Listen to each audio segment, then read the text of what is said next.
Welcome to the Speakers Practice and our Friday Forum.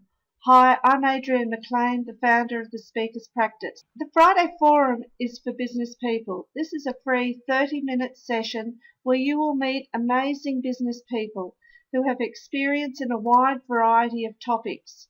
You will hear fabulous approaches from experts in their field. Today we're thrilled to have Tom Skotidas, founder of Skotidas, Asia Pacific's leader in B2B social media lead generation. Prior to Skotidas, Tom served as the head of marketing and business development of the search engine marketing agency First Rate. In just under 4 years, he grew the agency from an office of 2 staff into one of Australia's largest search marketing agencies, with 25 staff generating $7 million in annual billings. Half of those billings, or $3.5 million, came from clients that Tom met, nurtured and signed using social networks. Today, Tom and his team work with global B2B organisations across Australia, New Zealand, Singapore and Hong Kong, using social networks to generate B2B leads for their sales forces. Hi Tom, thanks for joining us today. I've been looking forward to hearing your recommendations and suggestions for lead generation. Thanks, Adrienne. Great to be here. Just to briefly go through, the Speakers Practice offers practical and educational programs to develop presentation skills in the workplace. We have a presentation skills workshop called the Speakers Training Camp. We have a presentation and video program that's running next Friday and in 2 weeks' time. We have a business speakers forum and special occasion programs. So today the topic is how to create a LinkedIn group and to generate qualified leads and sales leads and revenue. Our first question is looking at what are the benefits of creating and maintaining a LinkedIn group as opposed to using other social media? Well, a group is more of an organizational asset, really. It differs from a lot of social networking, which is one-to-one connections or one-to-one mutual follows, like on Twitter, in that it's more of a social shell, a social forum, a group that contains members forever unless the member decides to leave the group. But for organizations that believe in person-to-person social selling, but also want to ensure that they protect themselves against any one of their staff leaving them one day, but continuing the social relationship, LinkedIn groups are a great asset for that permanent engagement with members who one day could become customers or partners. It's connecting people on a specific topic and keeping them engaged. That's right. So if you're an organization that sells to chief information officers or to operations managers or to small business owners, you can actually create a themed group around that topic. So if you want to attract small business owners who are interested in corporate travel or business travel as they're growing their businesses, and you sell corporate travel or business travel services, you might create a group around that, and rather than naming it after your own brand, which might reduce your potential membership by up to 50 or 60%, and we can discuss why later, you might call it corporate travel or business travel strategies for small business owners, Australia and New Zealand. That's an example of a group, a community that would be quite attractive to small business owners that have businesses or who have businesses that are growing and require significant business travel. They will join this group because they perceive immediate commercial value in the discussions that will take place. They will learn things, they'll network with others who have similar issues, and this can be achieved with people connecting with people and having that conversation one-to-one. But as I said, it's not as scalable as having a group that can keep growing to thousands of members. And from the organization side, you can deploy your own people into the group as group managers to deal and talk to and serve and give insights to all of these potential customers and partners. The group topics are specific to issues around the target market, I suppose. That's right. They must always be completely aligned and relevant to the needs of the target audience. Social media for B2B organizations, where I specialize, is a person-to-person game in its majority. B2B has always been a person-to-person game in how deal flow works. And groups allow for person-to-person engagement to take place. But we're not here to sell in the traditional sense. We are here to serve overwhelming insights and ideas and help our target audience become better at what they do, uncover needs they never considered, help them find solutions to those needs through conversation. And the conversation isn't fluffy, and it's not just conversation for conversation's sake. Everything we share is about helping our group's members advance their purchasing decision by equipping them and giving them content, comments, insights that help them discover needs or understand solutions that exist in the market. And this is what a forum or a group's all about.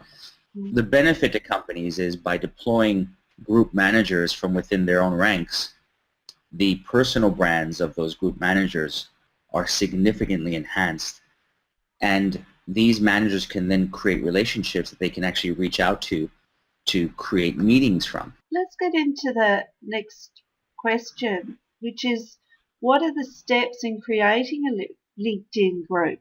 Well, I'm just on LinkedIn right now, and if you go to the interests, so on the menu bar on your LinkedIn homepage under interests, there's a link called groups. So you'd visit this this section, and there you can actually create a group. Creating a group is easy. It's intuitive. Just follow the instructions that LinkedIn offers. The hard part is not the creation of it. The creation is merely a 10-minute process. Setting it up, naming it, attaching settings to it. And again, the information is on LinkedIn, and you can simply Google how to set up a LinkedIn group. There's heaps of instruction on how to do that. The real benefit in this discussion we're having, Adrienne, is it's not the setting up. It's setting it up right for ultimately generating business, relationships that you can convert into meetings and sales. And to do that, you have to think really hard about who is your target audience. Define them really well. Where do they live and work? What are their job titles? What companies do they work for? What industries are they in? And most of all, what are their business nightmares? Their really big problems? What are they pacing around their room at night thinking about in terms of their professional status and the viability of their target achievement? Are they going to hit targets? Why aren't they? What's preventing them? Uncover the key trends in the industry that anyone would be thinking about. Map them out on a whiteboard. Literally just write out every single problem and nightmare that your target audience is facing from a professional level, which you can solve using your company's products and services. Once you've mapped these out, you can then start coming up with group names that sound as if they can solve one of those major issues. And that's the secret to group naming, is forming a name that when the buyer or the prospect encounters it, they feel as if by joining this will answer their key issues and empower them to do better at their jobs. So the name of the group is The name is key. not just important for the target audience, but it's also important to galvanize you and focus you. As a business, your name reminds you every single day why you set up your group. Every single day when you wake up and go into your group, that name tells you what you should do. It's your guiding light. And your audience obviously is attracted to it. So both parties work. The vendor benefits by having a very focused positioning statement that effectively funnels their activity the right way. And the audience loves the name because it serves their needs. You also have to consider when setting up a group, do you make it open or closed? And I always advocate and recommend setting up closed groups and then one day opening them up. And the reason you want to keep them closed to begin with is very few people open groups or establish groups with expertise in groups to begin with. You learn on the job often. Therefore, a closed group allows you to contain the quality of the group and contain any quote-unquote damage, so off-topic posts or inappropriate comments or anything that could go wrong. Not that it happens a lot. Groups, usually people don't make bad mistakes, but anything that could be considered awkward or off-topic can be contained with a closed group because there's only selected members. But when you've established your expertise in group building and you understand how to moderate and how to ensure topics are on brief and the group is running well, then at that point you should consider opening it up, making it an open group. Because how does it get started? Well, the first people you should invite to your group, or the first people to establish it, should be your own company people. I recommend starting it up with maybe 10 people, not too many. You don't need that many, just maybe 5 or 10 select people from your company. And it's like a cake. It has different layers. The second layer after your first 5 or 10 company people would be to start inviting your closest business partners and your closest clients and telling them that this is a new group. It's tiny. There's lots of tumbleweed going on, but as partners and clients, they're so close to you and you love them so much and respect them so much that you want them in this group at the very beginning.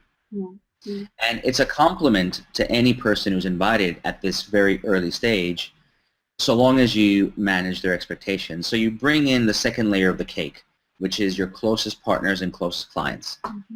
And now you have a party. Now you have an actual discussion that involves both your company and others who are not part of your company. And you start introducing content. You might introduce a conversation starter.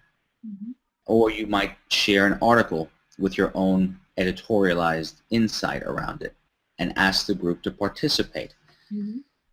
As you build the second layer, you then are ready to introduce the third layer, which is your actual prospects.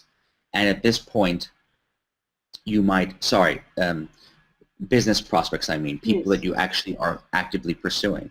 So this could be existing clients that you want to build further business with, who are important clients, but ones that you realize require significantly more business development, or greenfield prospects with whom you've never worked but would love to one day, and you identify people that you can invite to the group because you believe that the group's name and topics will be of particular relevance and interest to them. How can we promote the LinkedIn group and get the target audience to join and participate? So there are two different questions. The promotion of the group, you would put it in your website. You would include it in your email signatures, potentially. The LinkedIn company page that you own might share once in a while to remind followers of the existence of the group. You might tweet it out one day from the company account, and maybe you do an EDM to your clients, and as you launch the group, you make an announcement that you're very excited about, announcing the group to your clients and getting them to join. So there's many ways to promote a group, but once you have the group, the keys to getting members to participate is to remember first that members don't participate. They are too busy. They either feel shy because they don't want to sound silly by posting something that the group laughs at. You'd be surprised at how many people actually feel that shyness and concern about their personal brand. It's very valid, very human thing to not want to sound silly in front of a group of people. Or they're too busy, or they didn't see your content. They weren't prompted. So there's many reasons why most members don't participate. I estimate that only between 2 to 5% of members in any group actually participate at least once a month. So the keys to engagement are to actually treat the group as if you were having a party at your own house. As the host, you would walk around asking people questions. How are you doing? Are you having a good time? Maybe introducing that person to someone else. Maybe shouting out to everyone, hey everybody, we now have a cocktail hour, and getting the group to move in one direction. So group management, I mean, that's a silly example I'm using, but group management does resemble that. You need to share topics that are interesting and maybe prompt discussion, or in many ways you have to approach people individually and prompt them individually to come to the group and answer a particular topic which you might link in your email. And you might even say to the person, hey, I'm aware of your background in this area, and here's a topic that was just posted. You would be particularly relevant here to provide your own commentary. So group management is not easy. It's the equivalent of being a host. You have to work hard and sweat at making sure your guests are looked after, they are cajoled, they are praised, they are engaged. Just like in real life, it's the same principle in a group. And those groups that have that work. Members participate. Sort of inviting somebody to answer a question. So it's like bringing them into the party. Absolutely. The big question is, how does, by having this group, this LinkedIn group, how does it then generate sales leads and ultimately revenue, which is what every business is wanting to do? Well, there's two ways. First of all, it doesn't create revenue directly. That's unusual in a business-to-business environment. You need to have meetings, and maybe 2 or 3 meetings. In each meeting, push the purchasing cycle, or push the sale forward, or reduce the purchasing cycle. So instead, we focus on a proxy for revenue. The proxy is leads. Leads are a proxy for pipeline and revenue. So the real question for any business owner is not how do I generate revenue, but how do I generate leads with people that I can tell from their background and their profile are exactly the right prospects for me. And the first answer is make sure those you invite to the group, you've already eyeballed them and made sure through their profile reviews they are the right people to invite. If you do that, already 80% of your problem is gone. You've got the right people at this group. You know, you've invited the right people at your party. This is exactly what you should be doing. Secondly, lead generation happens in 2 ways, inbound and outbound. Outbound takes place when you reach out via the group to each member and you ask them for a meeting. And asking them for a meeting as soon as they join would be potentially rude and maybe irrelevant. But if they join the group and you've prompted them to comment in the past and they've commented, maybe you've even participated in a discussion with them, that type of group interaction resembles real life interaction. And it allows you to become familiar with the group member, build trust, and maybe even grow need for the solution that your topics discuss and the group represents.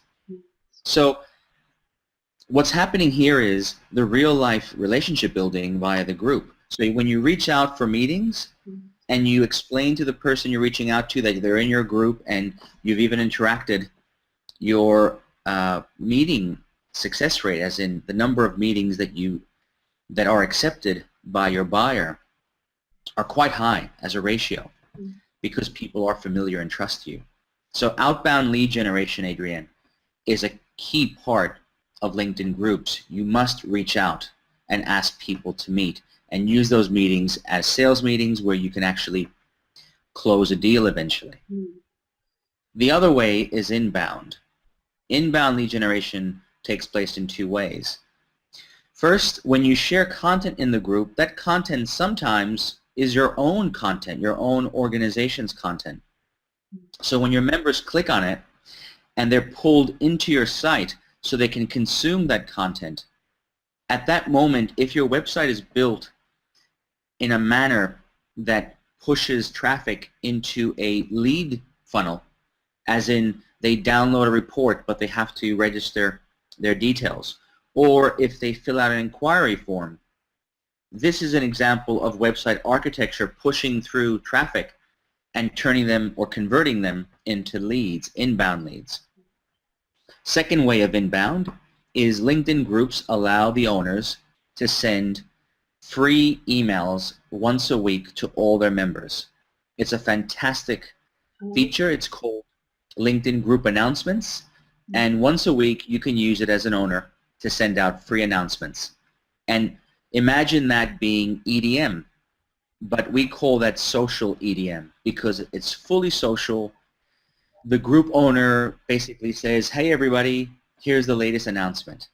And that announcement can click or link to white papers you have, or to seminars you're running, or to any other topic you choose to push your members toward as a landing page. And members aren't really pushed in the traditional hard sense. Literally, this is the group owner announcing something which members find relevant and are quite happy to click through to and consume.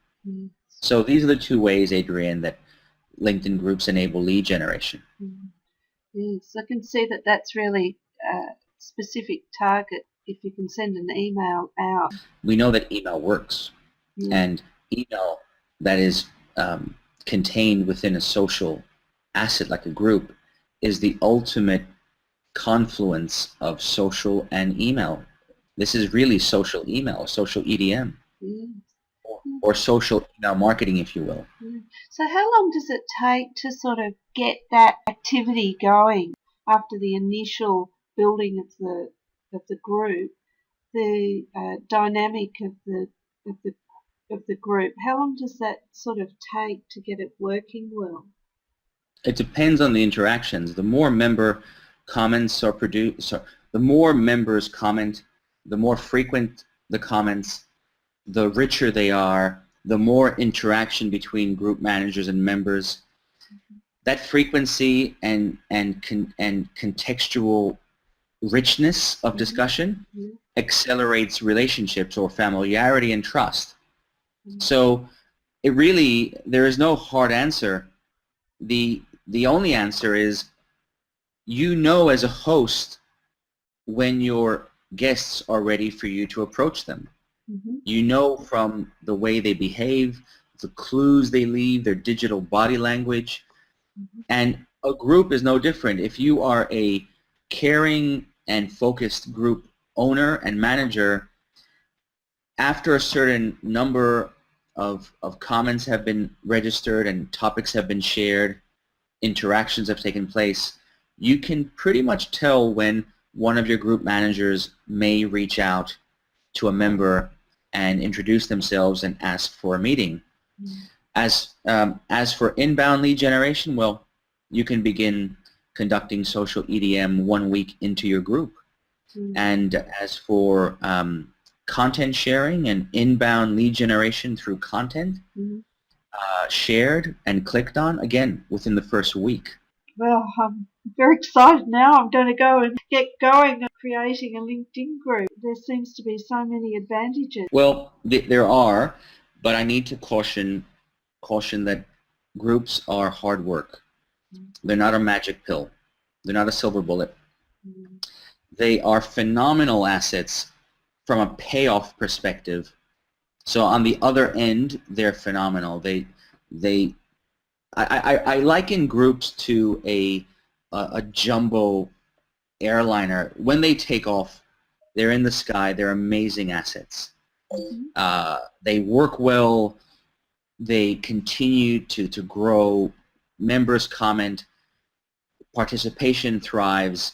Group managers benefit by producing inbound, outbound leads. But until that jumbo airliner is in the sky, the time it takes to get it off, launched, can be a while.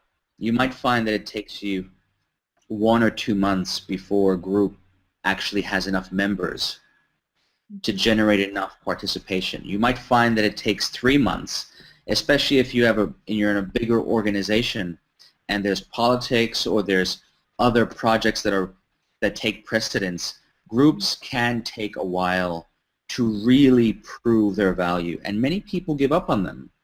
And many organizations just put them on the back burner because they're too hard.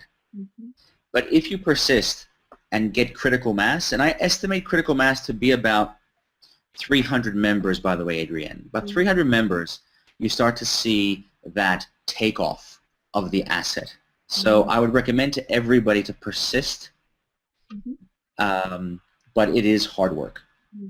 Now, Tom, I ask each of our guests this. As a business owner, what is your advice about promoting a business by speaking? Well, I love speaking, and for many reasons. First of all, the giving side. You really have to believe in giving value to your audience. I'm quite a pragmatic guy, but I still believe in karma and paying it forward, and just the energy of just giving people insights at a large level and speaking and maybe inspiring some people. There's something great about it, and I find that it always comes back and helps you, so long as your speaking is about helping others.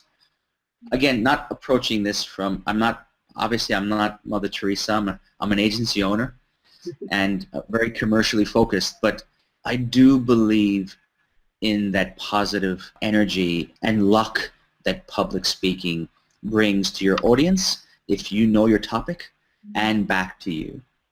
I also think from a commercial side, public speaking allows you to conduct business development with dozens of people within 1 hour.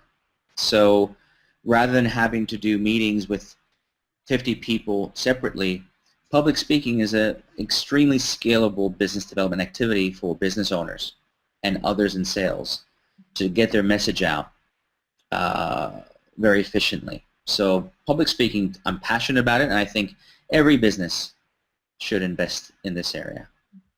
Fantastic, thank you.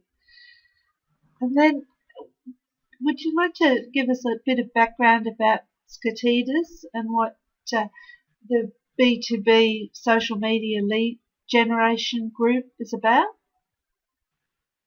Sure. So I founded Skotidas, which is eponymous, my agency, back in 2011 in April, actually April Fool's Day 2011. And we work with global brands today, very large B2B organizations. Our obsessive focus is working with their marketing teams to identify people in their sales and pre-sales and business development organizations and account management organizations. Anyone who's customer-facing or prospect-facing marketing teams in my agency identify these people in their organizations, help build their profiles, and connect with their buyers and share content that enriches their buyer's experience and allows that brand building and demand generation to enable the salespeople to generate leads, inbound and outbound. So I guess you could say my agency is about using personal brand development to enable salespeople to hit their targets and meet decision makers. And I'm really passionate about doing that because it means personal brands change forever. And my purpose, I suppose, is helping people build extraordinary personal brands so they can achieve their dreams. And the B2B social media lead generation group is a group that is free to join, and it is full of content around generating B2B leads through social media, about social selling, about social media marketing for B2B people. And we're up to 4,200 members around there. And it's a great community, and it's active, and it's one of my proudest assets. I'm a member of your group, and some of the discussions, or a lot of the discussions, are so interesting about around social media and the use of social media. I find it a real asset to refer to. Thank you. Thank you, Tom, for your time and expertise today. It was absolutely fascinating to hear your approach with establishing LinkedIn groups and how important they can be with lead generation. It will, I'm sure it will be a great asset for people to listen to and to get an understanding about the benefits of a LinkedIn group is really important. So thank you so much. Absolute pleasure, Adrienne. Thank you for the invitation. Okay. Well, that completes our Friday Forum today. Thank you so much to Tom Skotidas. And our next Friday Forum is on the 30th of May. We look forward to seeing you then. Bye for now.